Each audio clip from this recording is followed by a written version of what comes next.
নমস্কাৰ, মই মিলন শইকীয়া। আকৌ এটা নতুন ভিডিঅ'ৰ সৈতে স্বাগতম সকলোলৈকে। আমি আছিলোঁ একাদিত আমি 3 দিনীয়া কাৰ্যসূচীৰে নাট প্ৰদৰ্শন কৰাৰ পাছত আমি যোৱাকালি আহিলোঁ কণিহালৈ।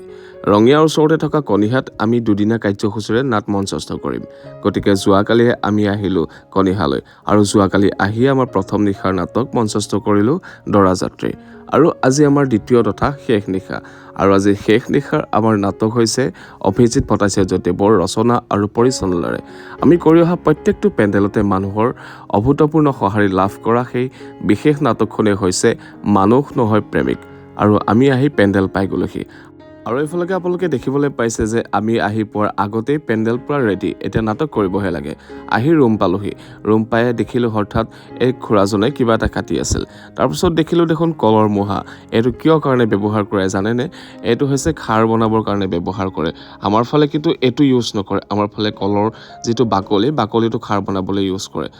আৰু কিছুমান জেগাত দেখিছোঁ কলপতোৱা যিটো কলপতোৱাটো সৰু সৰুকৈ কাটি শুকাই সেইটোও খাৰ বনাবলৈ ব্যৱহাৰ কৰা হয়। মানে কলগছজোপাৰ প্ৰতিটো বস্তুৱে পেলনীয়া নহয়, প্ৰতিটো বস্তুৱে প্ৰয়োজনীয়, প্ৰতিটো বস্তুৰ পৰাই খাৰ বনাব পাৰি।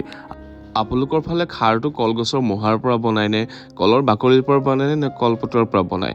কিহৰ দি বনায় কমেণ্ট কৰি জনাবলৈ নাপাহৰিব। এয়া 5 দিনৰ কথা মানে আজি কথা। ৰাতিপুৱাই মহিদাৰ লগত এফালে ওলাই গৈ বজাৰ সমাৰ কৰি আহিলোঁ ৰুমলৈ। মানস, মই, মহিদা আমি 3টাই মিলি ওলাই গৈছিলোঁ চকলৈ। কিবা কিবি কৰিব লগা আছিল, কিবা বজাৰ কৰিব লগা আছিল, গতিকে বজাৰ সমাৰ কৰি আহি ৰুমলৈ পালোহি। মহিদাই ক'লে মোৰ ৰুমতে আজি ভাতটো খাই দিবা, গতিকে মহিদাৰ ৰুমতে ভাত খাবৰ কাৰণে আহি গ'লোঁ। আৰু আহিয়ে খোৱাত ব্যস্ত হৈ গ'লোঁ। আৰু আপোনালোকে দেখিছে কলপাতত খাইছোঁ। কলপাতত কিবা ঔষধি গুণ আছে বোলে, সেইটো কাৰণে খাব লাগে। আৰু ভাত খাই আজৰি হৈ ৰুম পালোহি। আজিলৈ ইয়াতে সামৰিছোঁ। আকৌ লগ পোৱাৰ আশাৰে বাই বাই।